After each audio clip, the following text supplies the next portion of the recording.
La vacuna contra la COVID-19 ya está en México y durante los próximos meses llegarán millones de dosis más. La vacunación es universal y gratuita, empezando con el personal médico. Es momento de esperanza y tu ayuda es muy importante para enfrentar al coronavirus. Mientras te toca vacunarte, quédate en casa. Mantén limpias tus manos y guarda sana distancia. Recuerda, si te cuidas tú, nos cuidamos todos. Gobierno de México.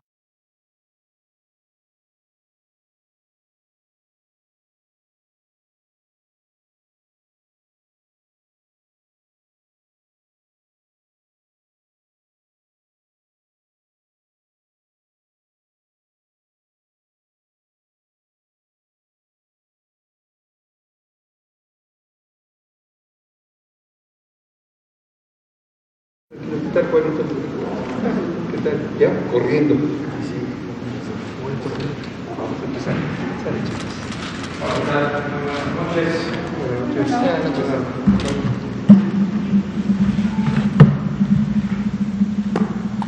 Muy buenas noches tengan todas y todos aquí en Palacio Nacional, en el Salón Tesorería, en la capital de nuestro país, la Ciudad de México.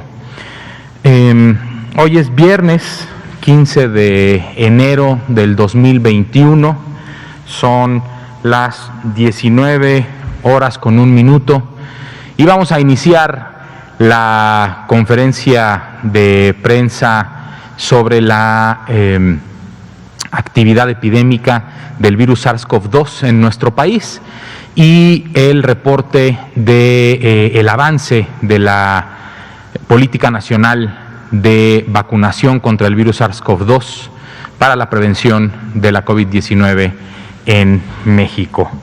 Hoy es viernes de semáforo también y también lo presentaremos. Voy a empezar la presentación del informe técnico y esperamos que en algunos minutos llegue el doctor López-Gatell, el subsecretario de Prevención y Promoción de la Salud, para los siguientes minutos y continuar con la conferencia de prensa.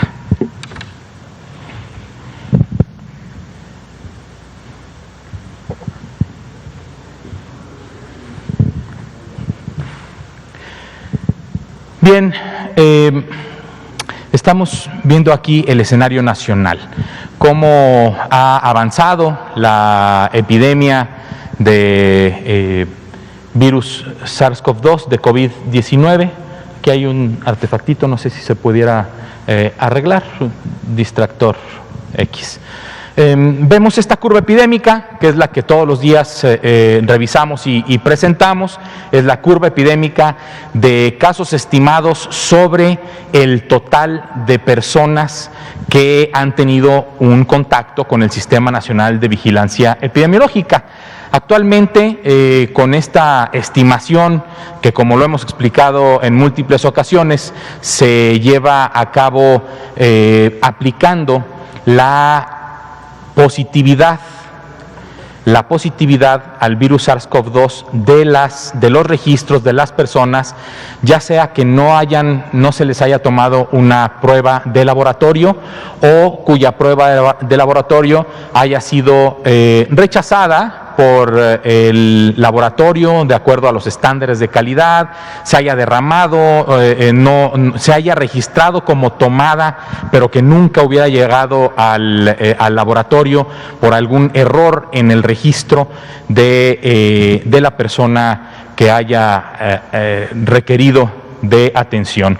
Actualmente, un total de casos estimados con esta metodología de 1.802.093 personas y con esa misma metodología que aplica la Dirección General de Epidemiología, un total de 1.199.810 personas recuperadas, que decimos aquí todos los días, aunque suene repetitivo, que hay muchos millones más de personas que ni siquiera se dieron cuenta que tuvieron contacto con el virus y no presentaron ninguna sintomatología y no representaron ni un riesgo para los demás, sí, sobre todo, sí mantuvieron las medidas básicas de prevención como el lavado de manos, el uso correcto del cubrebocas cubriendo nariz y boca, manteniendo un distanciamiento físico adecuado entre persona y persona de al menos 1,5 metros y sobre todo se quedaron en casa si no tenían ninguna actividad esencial a que salir. Vemos en esta curva epidémica un incremento del 12% con respecto a la semana epidemiológica anterior, de la 52 a la 53 hay un incremento de un 12%. Por ahí hay algunas personas que han interpretado erróneamente este descenso como una falta de aplicación de pruebas. Esa es una interpretación bastante errónea y lo que nos dice es un tanto desconocimiento del Sistema Nacional de Salud. Este descenso es de todos los años. Todos los años. Las personas dejan de asistir a recibir atención de su salud por el periodo en el que estamos viviendo. Es un descenso, es un artefacto de la vigilancia epidemiológica porque las personas, al estar en diferentes días festivos, en vacaciones, dejan de asistir y después se recupera, como lo podemos ver con este incremento. Este incremento es las personas que aquí dejaron de acudir a recibir atención médica y que ahora requieren de esta atención, asisten de nuevo y se recupera la notificación. También puede ser un artefacto por notificación, dado que disminuye también las personas que puedan estar registrando en diferentes unidades de salud, pudiera disminuir dado que es un periodo vacacional, que si alguna persona solicita vacaciones también pues se le pudieron haber otorgado y hay un retraso o puede haber algún retraso en la notificación de todos estos casos. De el 1.802.093 casos estimados que se tienen en este cuadro inferior izquierdo de su pantalla en azul, tenemos un total de casos estimados activos del 6%. Esto lo representa 106.723 personas, que como también lo hemos dicho en múltiples ocasiones a lo largo de las últimas semanas, es un número que ha incrementado día con día, dado que se han diagnosticado más personas con el virus SARS-CoV-2. La tendencia al incremento en el número de casos se nota a partir de la semana 38, 39, 40, que es cuando incrementa la actividad viral, la actividad de virus respiratorios. La siguiente, por favor. La positividad con un incremento también de 2 puntos porcentuales, actualmente se sitúa en el 45% de positividad al virus SARS-CoV-2, es decir, de todos los registros que tenemos que tienen síndrome COVID, que tienen sintomatología de infección respiratoria aguda, ya sea esta leve, moderada o grave, el 45% es positiva a el virus SARS-CoV-2. Esta positividad cambia de un estado a otro, no es la misma positividad, evidentemente, la que se tiene ahorita que veamos el semáforo, la que se tiene en Campeche que la que se tiene en Nuevo León, por poner dos simples ejemplos. De todas las personas que han solicitado atención y que han tenido un contacto con el Sistema Nacional de Vigilancia Epidemiológica son ya más de 4 millones. Son 4.052.143 personas que han sido estudiadas por el Sistema Nacional de Vigilancia Epidemiológica con un estudio de caso, un estudio epidemiológico de caso, y a una gran mayoría de estas personas se les ha aplicado una prueba diagnóstica. De estas pruebas diagnósticas tenemos un total de 2.023.489 personas con un resultado negativo al virus SARS-CoV-2 y 1.609.735 casos confirmados que tienen un resultado positivo al virus SARS-CoV-2. La letalidad también con un incremento de 2 puntos porcentuales, se sitúa en el 8% en la semana 53, mientras uno va encontrando más casos, la actividad viral se incrementa, también desafortunadamente el número de personas que fallecen también se va incrementando. Afortunadamente, la velocidad con la que crecieron las defunciones en la primera ola que tuvimos de esta epidemia, de esta pandemia en nuestro país, no ha sido la misma velocidad con la que ha crecido actualmente en esta segunda ola el número de defunciones. Sin embargo, ya está incrementando bastante y tenemos ahora un total de 139.022 personas que desafortunadamente han perdido la vida, y se ha confirmado que esta defunción tenía un resultado positivo al virus SARS-CoV-2. Todas estas defunciones muy lamentables y pues dolorosas para todas las familias que han sufrido de una pérdida en esta pandemia que ha afectado a todo el mundo. La siguiente, por favor. Sobre ocupación hospitalaria. Crece la ocupación hospitalaria, así como va creciendo la epidemia en nuestro país.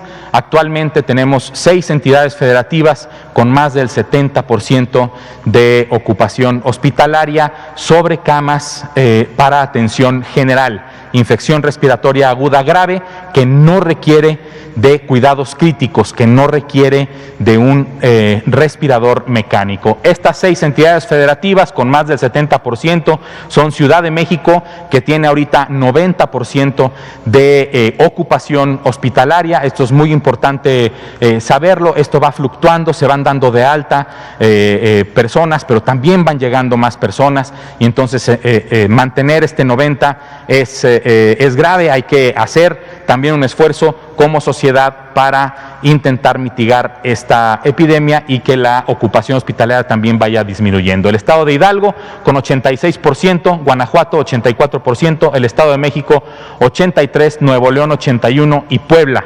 76%. Son las 6 entidades federativas que tienen más del 70% de ocupación hospitalaria de camas generales. 10 entidades federativas tienen entre el 50 y el 69%, y 16 estados tienen menos del 50% de ocupación. A nivel nacional es una ocupación del 59%, tomando en cuenta el total de camas que se tienen disponibles, que son 31.833. Esta ocupación nacional significa que hay 18.808 camas para atención general de infección respiratoria aguda grave ocupadas en nuestro país.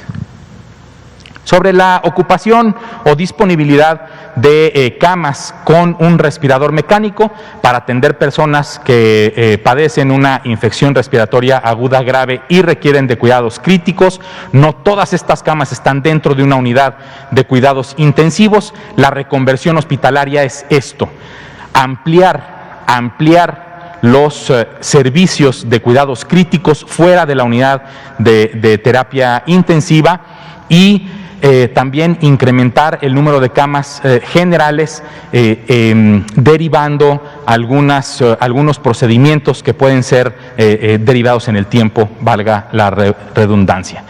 Sobre la disponibilidad de camas con respirador mecánico, tenemos 3 estados, 3 entidades federativas que tienen más del 70% de sus respiradores mecánicos ocupados. Son la Ciudad de México, el Estado de México y Nuevo León. Ciudad de México tiene una ocupación de 86% de sus respiradores mecánicos, el Estado de México 82% y Nuevo León 71%.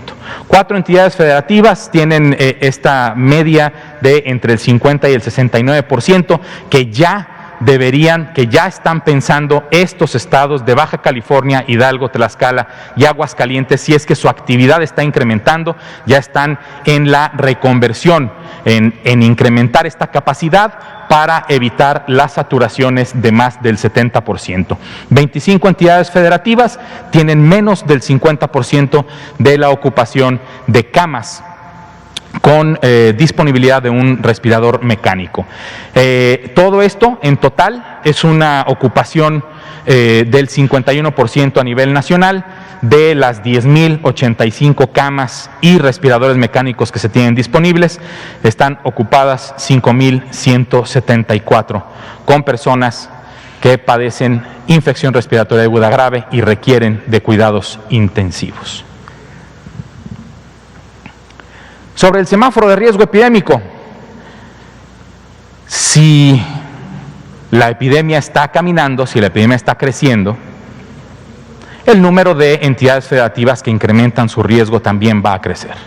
Actualmente tenemos 10 entidades federativas en rojo, 19 en naranja, 2 en amarillo y 1 en verde. En verde se mantiene el estado de Campeche y tenemos una zona de estados en rojo en el centro de la República, centro y occidente, y también Coahuila y Nuevo León, que están en rojo actualmente.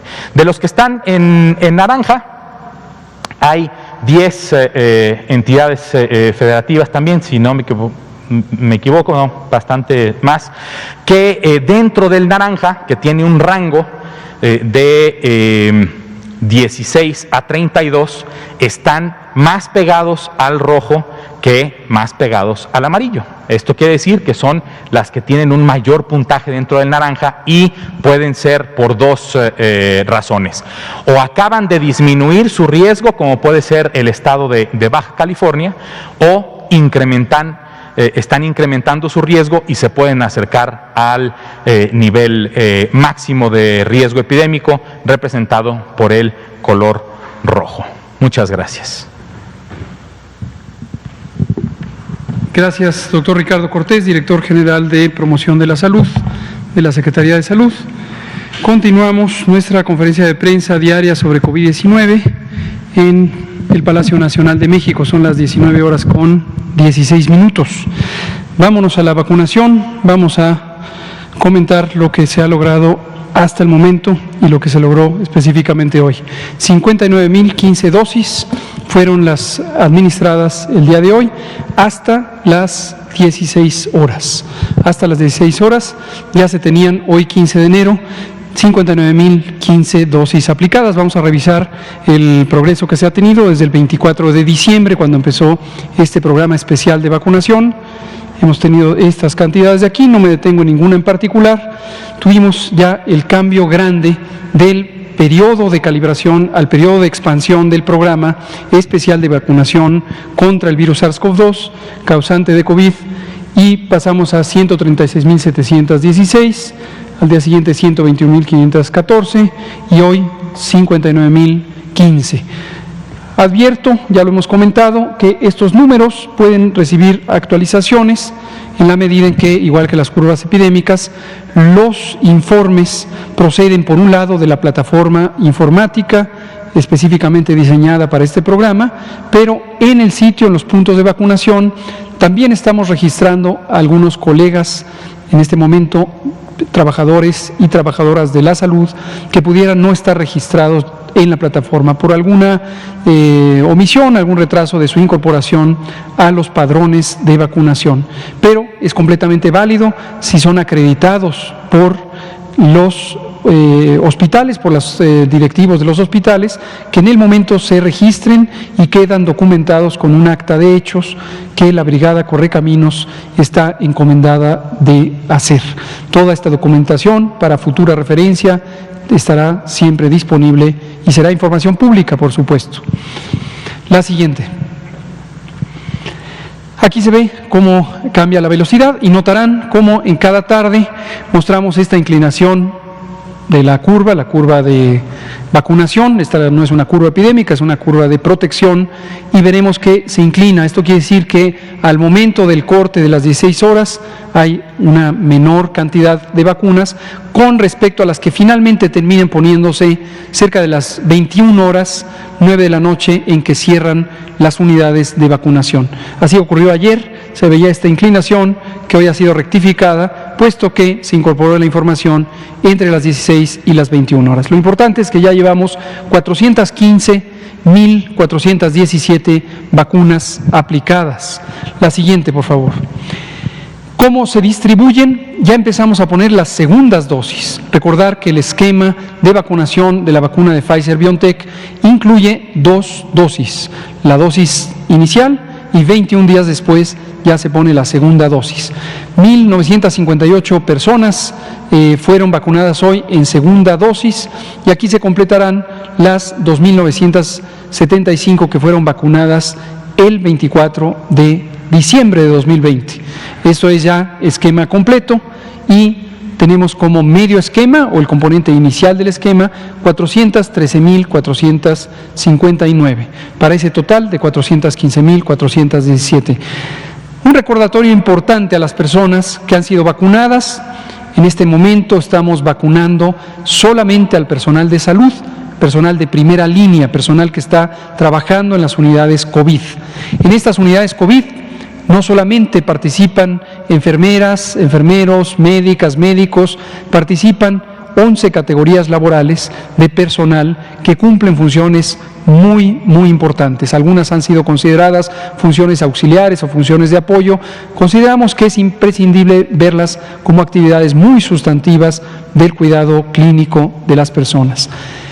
El segundo elemento es la vacuna puede tardar en promedio 15 días, en algunos casos hasta 21 días, es decir, 3 semanas, en lograr desarrollar la respuesta inmune. Hoy se pone la vacuna y la persona empieza a tener una reacción de respuesta del sistema inmune, empiezan a multiplicarse los glóbulos blancos, empiezan a fabricarse anticuerpos, empiezan a distinguirse los distintos grupos de glóbulos blancos y finalmente se fabrican o se expanden las células de memoria, las células B de los linfocitos tipo B. Y esto ya queda como la reserva de la memoria inmunológica que posteriormente protege. Generalmente para esta vacuna hay en promedio 80% de eficacia con la primera dosis y al recibir la segunda dosis la eficacia sube a más de 90%. Pero no hay que confiarse durante el periodo de 15 o hasta 21 días después de la vacunación. En todo momento, colegos del sistema de salud mantengan el uso de las medidas de protección personal, en especial en el campo clínico y sobre todo el personal que realiza procedimientos de intervención en la vía respiratoria. La toma de muestras para el diagnóstico en nuestras compañeras y compañeros que trabajan en las unidades de laboratorio, así como el personal médico que intuba a las personas enfermas de COVID-19. Y de todos modos, una vez que alcancen la máxima protección que confiere la vacuna, será conveniente en el campo clínico seguir utilizando las medidas de protección personal. Los gogles, las caretas, los cubrebocas, donde corresponde, cubrebocas de alta eficiencia, etcétera, etcétera. La siguiente. Y aquí el progreso por entidad federativa. Seguramente recordarán cómo iniciamos con un promedio de 25%, pasamos a un promedio de 50% y hoy tenemos promedios por arriba del 70%, está alrededor de 72%. Y aquí se ve entidad por entidad quién ha tenido ya un uso más completo de los paquetes. En este momento es Quintana Roo quien se está ya acabando la dotación de lo que ha llegado hasta ahorita. Eso es muy alentador. Insisto, lo hemos dicho, esta tabla comparativa simplemente tiene el propósito de ir mostrando el progreso, pero nadie vaya a interpretar que esto es una competencia entre entidades federativas. Cada entidad federativa tiene distintas realidades, distinto número de unidades de atención para pacientes con COVID, distintas realidades poblacionales, físicas, etcétera, etcétera. Pero es muy alentador el trabajo excelente que están haciendo los colegas en los estados. La siguiente. Finalmente tenemos la distribución por paquete. De estos ya están superados, solo los ponemos como recordatorio, los paquetes iniciales que se utilizaron en el proceso de calibración y el paquete más reciente que llegó el 12 de enero y empezó a usarse inmediatamente. Al día siguiente que llegó, se empezó a utilizar porque el mismo día que llegó el paquete se distribuyó en las 32 entidades federativas. Arrancamos con un 25%, 50%, en este momento 70%, y si continuamos a este ritmo, que es el ritmo planeado, estaremos terminando posiblemente mañana sábado por la tarde. Quizás si hubiera alguna dificultad logística, podría terminarse del todo el domingo, pero llegaremos terminando la semana completando el esquema. Y el siguiente paquete llegará el próximo martes. Todos los martes vamos a estar teniendo envíos de la vacuna de Pfizer. Me parece que esta es la última, queda una más, los ESAVIS. Estaremos informando siempre de los eventos supuestamente atribuibles a vacunación e inmunización, conocidos como ESAVIS. Estos no sorprendan, no debe sorprender, no debe ser un motivo de preocupación, estarán subiendo el número. Espero que no empiecen a aparecer noticias de ya cifra récord de ESAVIS. Entiéndase por favor el contexto y no se tenga la vergüenza de dar una noticia confusa, falsa o completamente distorsionada. En la medida en que haya más personas que se vacunan, habrá más personas que tengan alguno de los síntomas que son clasificados como eventos supuestamente asociados a vacunación.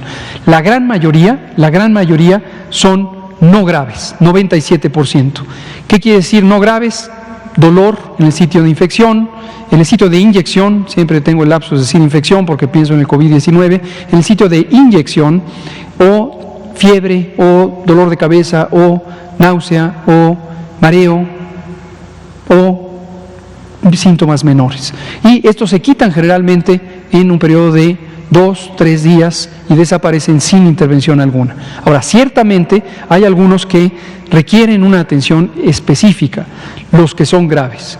Y estos ESAVIS graves son clasificados de acuerdo a lo que les va ocurriendo a las personas, porque la primera prioridad es atenderlas, cuidarlas y ayudarles a resolver el problema. Pero el segundo elemento importantísimo es la información que esos eventos producen, la información que se deriva de esos eventos para poder conocer cómo se comporta en la población esta misma vacuna. Esto es parte de la farmacovigilancia, la vigilancia continua que se tiene que hacer con todo producto farmacéutico, especialmente estos productos, las vacunas contra COVID, que en México y en cualquier otra parte del mundo han sido autorizados en una condición de uso en emergencias. Esto no hay que perderlo de vista. Aquí se ve una distribución, como ya tenemos algunos de estos eventos, 21, se puede hacer una estadística inicial, han ocurrido con una edad promedio de 38 años y hay un intervalo de 28 a 64, la mayoría han sido mujeres, 19 de los 21, ¿por qué? No hay una explicación todavía en este momento, es muy poca información como para hacer una inferencia estadística o epidemiológica o clínica sobre el particular, pero iremos viendo y contribuyendo con esta información.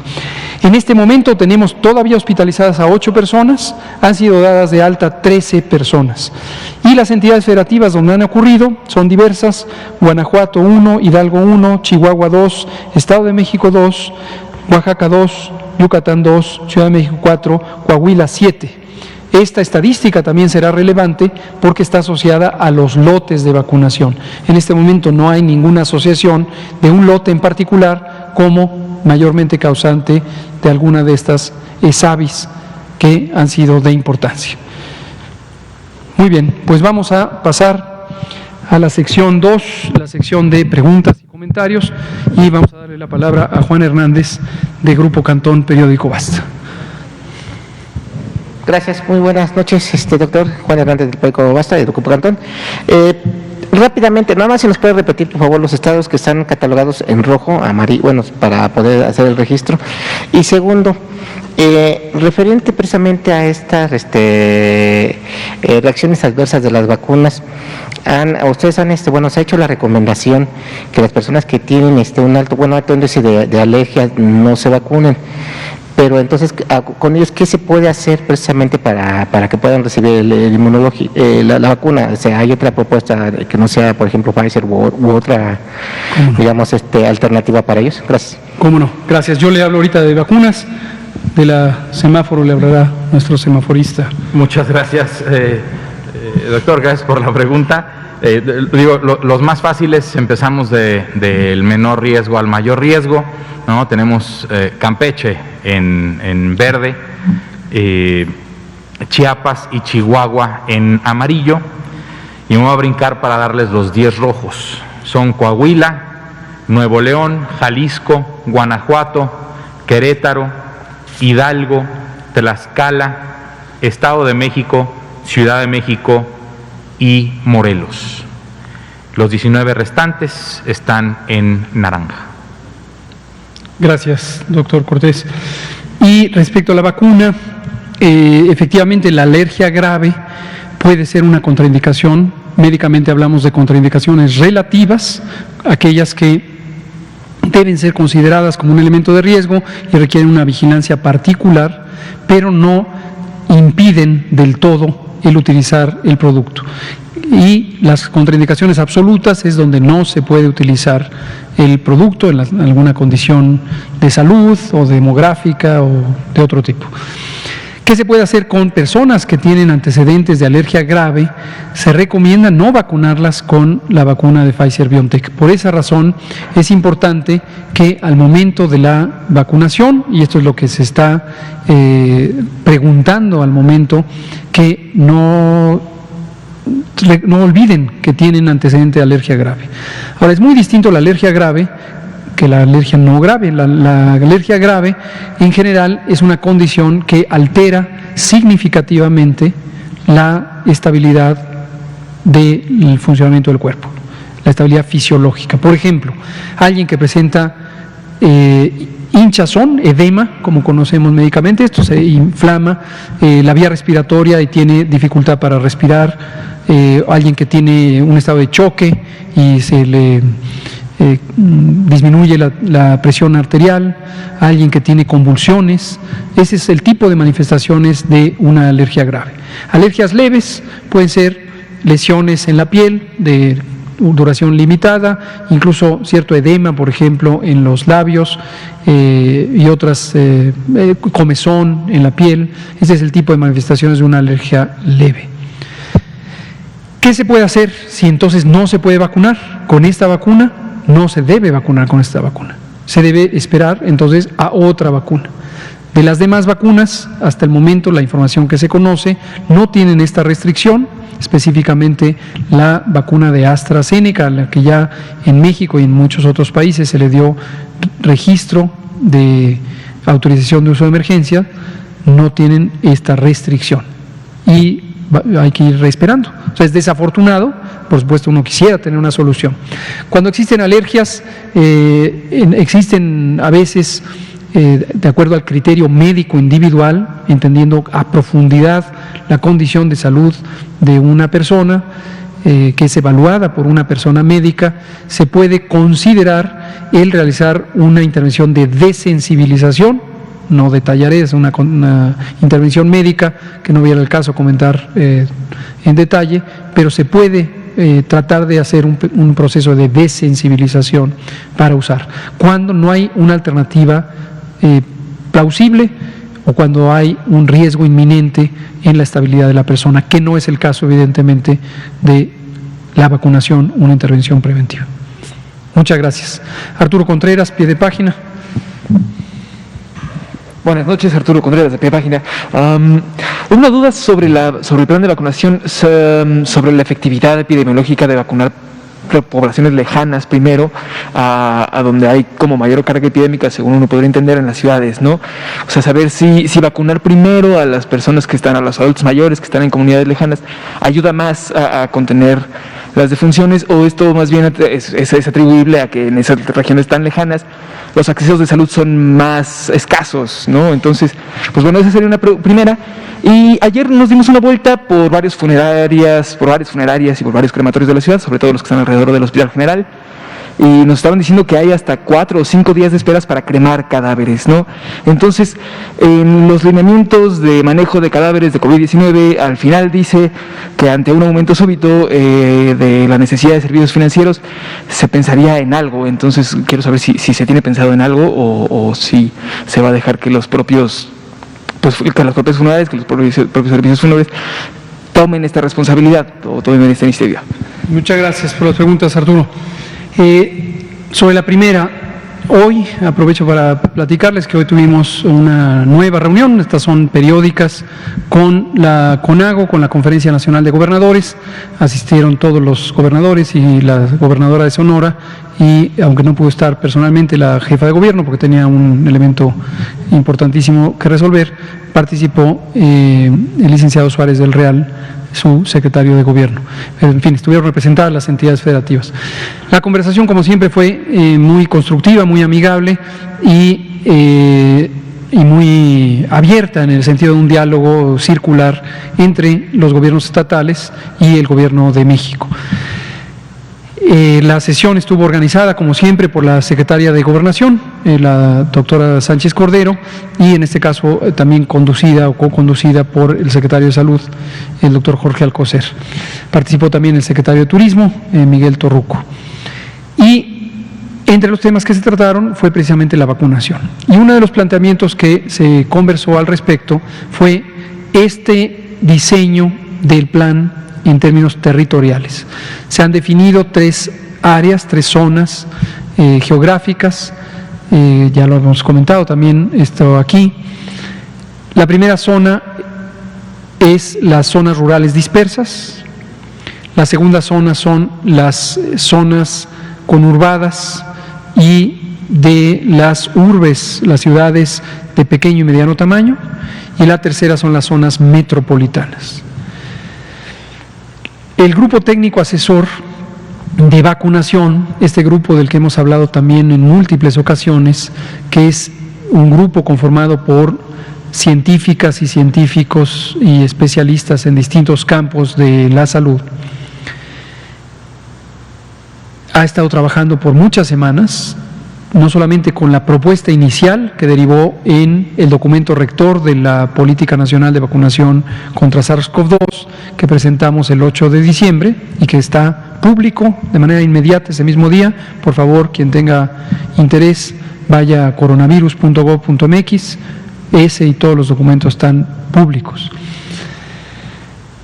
Y después ha continuado trabajando en hacer diversos subanálisis para hacer propuestas específicas sobre esto, por ejemplo, la distribución territorial, o para incorporar nuevo conocimiento y nuevas recomendaciones que provienen de la experiencia de otros países o de los organismos internacionales de salud, como la Organización Mundial y Panamericanas de la Salud.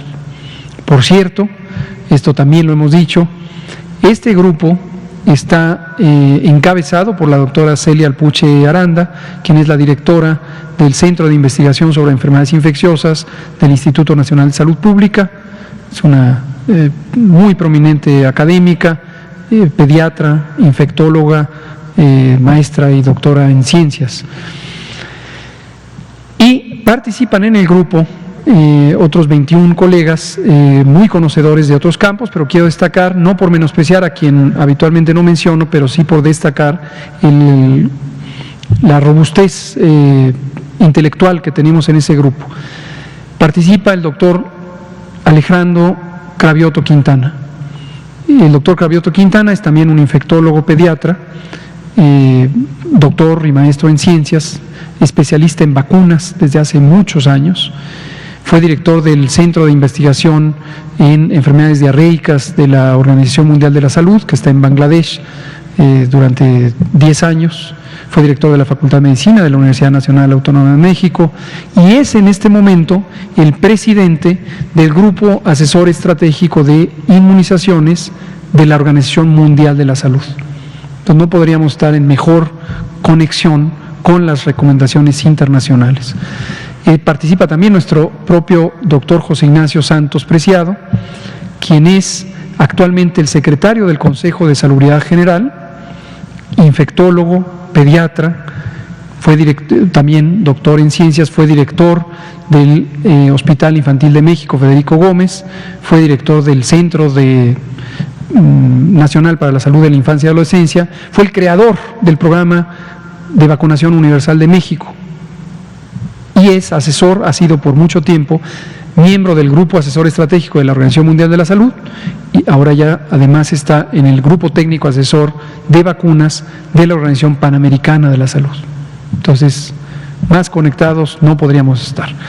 Y otros colegas que los iré mencionando para no cometer ninguna descortesía al omitir sus nombres. Es más, la próxima vez, el lunes, traigo sus nombres y los ponemos aquí.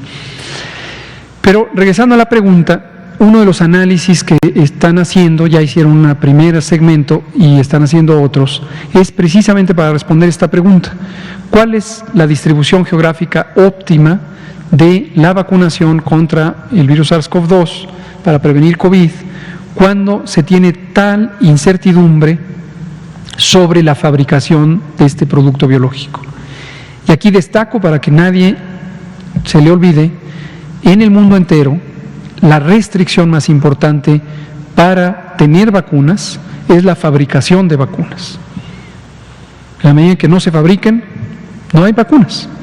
No es culpa de nadie, es simplemente la realidad. Las vacunas tienen un tiempo de fabricación.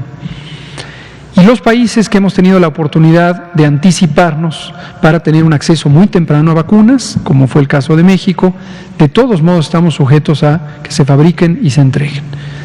Esto pone unas condiciones peculiares porque la velocidad de uso de las vacunas depende de este factor externo, no depende del factor interno. En México no tenemos, hasta el momento, restricciones para ponerlas. En cuanto llegan, se ponen inmediatamente. Y lo importante es que está hasta cierto punto indeterminado la velocidad a la que llegarán. Ahora, ¿qué implica eso? Si se ponen vacunas en las poblaciones que en este momento enfrentan la mayor intensidad de la epidemia, se pondrían en las zonas urbanas, sobre todo las metrópolis, la Ciudad de México, por ejemplo. Pero en estos territorios va a ser mucho más lento la cobertura de vacunación, porque la meta es grande, hay más población, comparado con lo que hay que cubrir en ciudades intermedias en tamaño o las zonas rurales. Entonces, cada día de trabajo en las zonas urbanas es un día de rezago en las zonas rurales. Desde luego pasa lo contrario si lo hacemos al revés. Vamos y vacunamos en la zona rural, cada día de retraso o de rezago o de espera es un día que tienen que esperar las personas en las zonas urbanas. Pero en las zonas rurales se avanza mucho más rápido, a pesar de que la logística es compleja, porque están más apartadas, las vías de comunicación son más limitadas. El operativo fue diseñado para tener una intervención aguda, inmediata. Y estimamos que en una semana vamos a cubrir toda esa extensa región rural, dispersa, en donde residen 3 millones de adultos mayores. Entonces, en una semana dejamos protegida la zona rural y nos desplazamos hacia las zonas urbanas, intermedias y grandes. El detalle fino de qué tamaño de ciudad es la que empieza, si la más grande, que sería la Ciudad de México indiscutiblemente, o las intermedias, todavía es motivo de precisamente este tipo de análisis. Pero por ahí va la lógica científica de esto, y esto se está discutiendo también en otras partes del mundo para tomar las decisiones más convenientes que optimicen la protección de las personas. Muchas gracias. Funerarias. En las funerarias, la pregunta es sumamente válida. En las ciudades o estados en donde ha aumentado la mortalidad, en la medida en que aumentan los contagios, aumentan las hospitalizaciones, se ha llegado a momentos importantes de efectivamente saturación de la infraestructura funeraria en México. Recordar, esto lo dijimos muy al inicio de la epidemia, quizá hay personas que no lo saben o ya lo olvidaron, los servicios funerarios en México de por sí son escasos y no son un bien público a cargo del gobierno. Indiscutiblemente son un bien público en la medida en que sirven a una función pública, pero son privados en su enorme mayoría. Las instituciones de salud y seguridad social nacionales como el ISSSTE, como el Seguro Social, tienen servicios funerarios, pero son la minoría. La enorme mayoría son servicios privados. Y la mayoría de esos servicios privados son pequeñas casas funerarias. No son grandes corporaciones funerarias, hay 2 o 3 o 4 en el país o en algunas regiones, pero en su mayoría son muy chiquitas. Y esto hace un elemento de restricción importante, que obviamente sujeto a un estrés tan grande como lo que representa una pandemia de esta dimensión, hace que puedan saturarse. En previsión a ello, desde la fase de preparación, estamos hablando de enero, cuando empezó la preparación para el operativo, se estableció un grupo técnico que por un lado hizo la guía para el manejo de cadáveres y por otro lado hay un grupo operativo en el que participan colegas de la Secretaría de Gobernación que están facilitando precisamente vencer estos retos que enfrentan las funerarias pequeñas. Puede ocurrir definitivamente que empiece a haber en algunos momentos, como ocurrió ya en otras entidades federativas, ahora está ocurriendo en el Valle de México. Pero hay un grupo que se dedica a eso, fue previsto desde el inicio. Vamos a pasar a usted, por favor, adelante. Buenas noches, doctor. Iris Velázquez, del periódico Reforma. Preguntarles, ¿nos puede detallar un poco acerca del reporte que le han pasado los estados sobre la red de frío para saber pues cuáles son los retos a los que se enfrentan pues ahora para vacunar a adultos mayores? ¿Qué tanta inversión? ¿Cuál es la situación, doctor? Gracias. Gracias. Qué bueno que lo pregunta también, es una pregunta muy relevante porque semejante a los servicios funerarios, la red de frío, vamos a comentar para referencia de todo el mundo, la red de frío se le refiere a el conjunto de unidades de refrigeración que se usan para un propósito. Hay una red de frío, por ejemplo, para el abastecimiento de alimentos, pero esta es una red de frío para las vacunas, para el Programa Nacional de Vacunación. Hay refrigeradores que son cuartos de varios metros cúbicos, hay otros que son más pequeñitos, hasta que llegan a ser un pequeño refrigerador análogo a los que se usan en las casas que están en las unidades de salud. Estos recursos son parte de la propiedad pública, mayormente de los estados. No olvidar que desde 1997 la Secretaría de Salud se descentralizó y hoy la mayoría de las unidades de salud están en manos de los estados, son propiedad de los gobiernos de los estados. Y consecuentemente la red de frío también en su mayoría es de propiedad estatal. De hecho, las instituciones nacionales tienen algunas unidades de red de frío, pero son fundamentalmente de los estados. Desde hace muchos años, y muchos estamos hablando quizá de unos 15 o 20, no ha habido una inversión suficiente en la expansión y mantenimiento de la red de frío. Ha existido, definitivamente ha existido, y hay periodos en donde se logra conseguir presupuesto adicional y se hace una inversión en renovar las cámaras, sobre todo las que son de gran tamaño. En algún momento se establecieron los llamados centros de vacunología, no funcionan del todo, y los que se establecieron, algunos nunca llegaron a funcionar completamente, otros funcionan muy bien. Pongo como ejemplo los de Quintana Roo. Quintana Roo ha cuidado muy bien sus centros de vacunología y actualmente les da un uso muy eficiente. ¿Cuál es la consecuencia de una falta de inversión en este tipo de infraestructura por años, por décadas? La misma que tiene la falta de inversión en hospitales, la falta de inversión en contratación y formación de personal, falta de renovación de equipos diagnósticos y terapéuticos.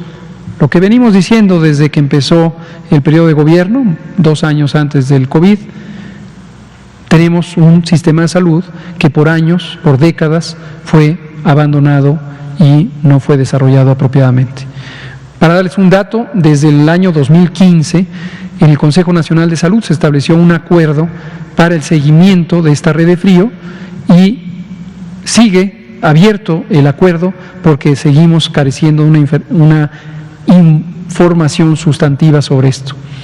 En la más reciente sesión extraordinaria del Consejo Nacional de Salud, hace un par de días, pedimos nuevamente información al respecto y esperamos que ahora en el contexto de COVID-19 y el programa de vacunación logremos tener una participación muy entusiasta de todos a quienes corresponde informar sobre esta red y en su momento podamos irla reparando y expandiendo. No es barato, pero ahí vamos. Muchas gracias. Por favor, Liliana Noble de Pulso Saludable, nos quedan 10 minutos. Falta Carlos Avaroa. Buenas noches, Liliana Noble de Pulso Saludable. Doctor Gatell, quisiera saber si nos pudiera ayudar invitando al doctor Cravioto. Sé que vive en Puerto Vallarta, creo. Entonces, no sé si haya posibilidad a través del Zoom, a lo mejor estaría interesante que nos platicara un poquito, si no es mucho el atrevimiento. Y también quisiera saber si hay documentación, he buscado algunos documentos, me gusta mucho leer estos estudios que se hacen en las revistas médicas y no he encontrado mucha información sobre si hay secuelas ya identificadas de los pacientes que han sufrido por periodos largos intubación y después tengan crisis de ansiedad, depresión post-COVID. No sé si exista al respecto algo de información y si no la pueda compartir. Y doctor Cortés, ahora que empieza la vacunación en la población en general, ¿han pensado en hacer infografías o ilustraciones para poder ayudar a la población con dudas tan puntuales como si tengo alergia, si tengo obesidad, si tengo autismo, si es un niño Down, etcétera? Gracias. Yo contesto rápido las primeras y le pasamos precisamente a quien es responsable del programa de comunicación de riesgos, que es el doctor Ricardo Cortés. Sí, con mucho gusto le podemos decir al doctor Cravioto, ojalá que acepte nuestra invitación. Y sobre lo segundo, sí hay mucha literatura científica en general, no específica sobre COVID-19 todavía, pero la situación es semejante a la de otras enfermedades que requieren una atención prolongada intrahospitalaria. Hay diversas consecuencias en la salud mental, la salud emocional. Vamos a invitar a nuestro equipo de psiquiatría, Juan Manuel Quijada, Lorena Rodríguez Bores, Gadi Sabiki, etcétera. Por favor. Gracias, doctor. Sobre información, comunicación de riesgos a las personas, efectivamente estamos preparando infografías, que es la vacunación, desde cuestiones básicas hasta las cuestiones específicas, sobre todo hablando que estamos teniendo ahorita una vacuna muy especial, ¿no? Requiere ultracongelación, es tecnología súper innovadora con RNA mensajero, etcétera, para que también la gente tenga a su disposición información útil, digerible, para que todos la podamos entender. Y también se está desarrollando ya probablemente la siguiente semana o en un máximo de un par de semanas tendremos listo un sitio específico sobre la vacunación, en donde estará toda la información para no saturar más de información lo que es coronavirus.gov.mx. Habrá un sitio específico. La vacunación y las vacunas en general tienen suficiente información como para tener un sitio específico, y así es como lo estamos diseñando. Gracias, doctor Cortés. Carlos, ahora 1 más 1, por favor, para concluir. Gracias, doctor. Buenas noches, doctor Gatell. Buenas noches, doctor Ricardo Cortés. Una pregunta nada más. Primero, qué bueno, es sorprendente cómo se ha aplicado la vacunación. Se ha avanzado muchísimo. Felicidades en ese sentido. Pero la segunda es, Doctor, una vez que se termine la vacunación al sector salud, cuando se empiece a vacunar hacia la población en general, primero, tercera edad y como bien es estratificado, ¿cuál va a ser el mecanismo? Por ejemplo, hay estados muy grandes. El Distrito Federal, bueno, la Ciudad de México está muy concentrada, pero hay estados que no lo están. Y no vamos a ir lejos. Estado de México. El Estado de México es muy extenso. Tiene 127 municipios. ¿Cuál sería el mecanismo que se ha diseñado de parte de la Secretaría de Salud del Gobierno Federal para, por ejemplo, atender estados tan grandes como el Estado de México u otros, que su población es extensa? Más que intensa, es extensa. Tiene muchos municipios. ¿Será por regiones? ¿Cuál sería el mecanismo? El operativo Correcaminos. El operativo, así es. Precisamente por eso es que estamos funcionando con el operativo Correcaminos. Qué bueno que hace esta pregunta, Carlos. Hoy fue tema también de conversación con los gobernadores y la gobernadora y el equipo de la jefa de gobierno. Lo fue también en la reciente sesión del Consejo Nacional de Salud. El Programa Nacional de Vacunación es el responsable de las vacunas de uso rutinario. Tenemos 14 vacunas, 14 biológicos que se utilizan para la protección mayormente de la infancia, aunque hay algunas vacunas que se usan en la edad adulta, como la de influenza, como la de neumococo. Y opera en condiciones rutinarias. Generalmente la infraestructura utilizada son las unidades de salud. Tenemos en ese sentido 3 tipos de instalación en las que se vacuna en condiciones rutinarias. Son las unidades de salud, mayormente las de primer nivel de atención, los centros de salud, las unidades médicas rurales, las unidades de medicina familiar. Tenemos un segundo tipo que son puestos de vacunación fuera de las unidades de salud, pero relativamente fijos.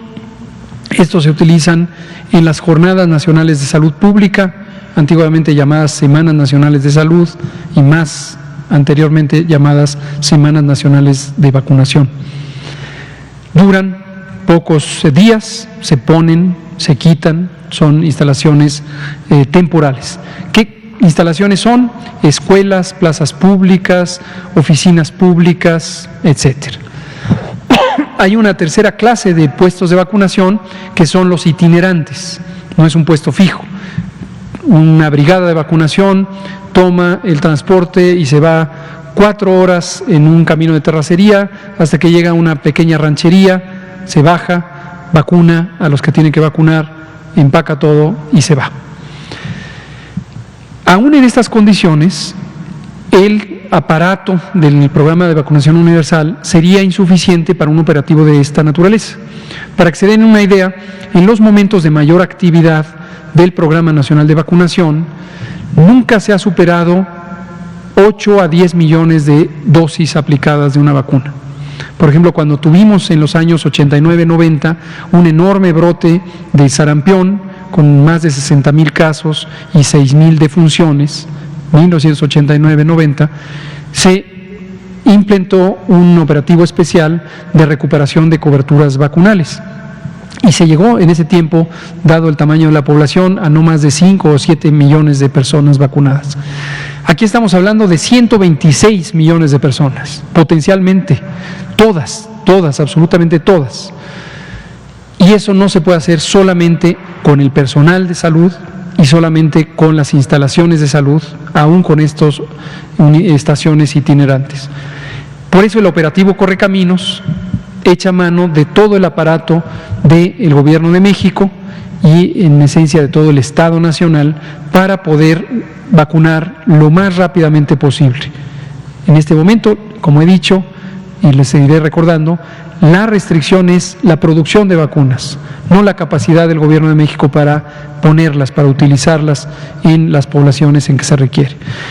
En las zonas rurales dispersas, efectivamente, es donde existe el mayor reto en términos del desplazamiento territorial. Estamos hablando de que hay comunidades que están a 14 horas de recorrido en un transporte, a lo mejor animal, incluso tomar un caballo, un burro y lanzarse a la sierra a ir a vacunar.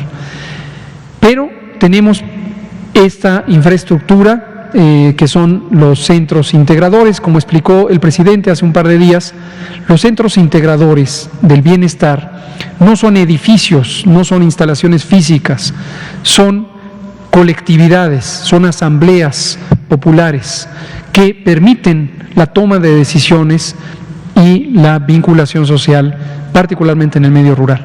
Hay más de 10,000 centros integradores. A lo largo de estos 2 años han estado trabajando afanosamente nuestros colegas de la Secretaría del Bienestar, precisamente con los programas de bienestar del Gobierno de México, para llevar a cada rincón del país estos programas de bienestar. Uno de los más emblemáticos y de mayor cobertura es el programa de asistencia económica a los adultos mayores, de transferencias financieras a las personas adultas mayores, y esto es lo que hoy nos permite tener este despliegue territorial tan efectivo y tan eficiente. Entonces, esto es lo que estaremos haciendo. Recordar que la Brigada Correcaminos tiene una composición mixta, hay personas que representan justamente esa infraestructura y servicios humanos del bienestar, hay personal de salud, no debe haber duda alguna, las brigadas de vacunación Correcaminos tienen personal de salud, quien vacuna es personal de salud y el resto de la brigada ayuda a vincular. Y hay también las Fuerzas Armadas, Sedena, Marina y la Guardia Nacional, que ayudan por un lado a resguardar el operativo, a resguardar el producto, a resguardar a las personas que participan en el operativo y a las personas que se vacunan, y también ayudan al proceso de vacunación porque en las instituciones militares hay personal de salud. Entonces, esa es precisamente la explicación de por qué hacer un operativo especial. Dicho sea de paso, este operativo especial no forma parte del programa de vacunación universal. Por ahí ya he leído algunas opiniones de personas que hablan de las estructuras de asesoría del programa de vacunación universal. Este es un programa especial, no está incorporado al programa de vacunación universal, por una condición especial de emergencia. Este programa especial forma parte de la acción extraordinaria en materia de salubridad general, que es por definición extraordinaria. Muchas gracias, son las 20 horas, seguimos con la epidemia, seguimos vacunando, seguimos protegiendo por el momento a las personas trabajadoras de la salud, y pronto, cuando completemos esto durante el mes de enero, pasaremos a proteger a las personas adultas mayores de todo el territorio nacional. Muchas gracias. Buenas noches.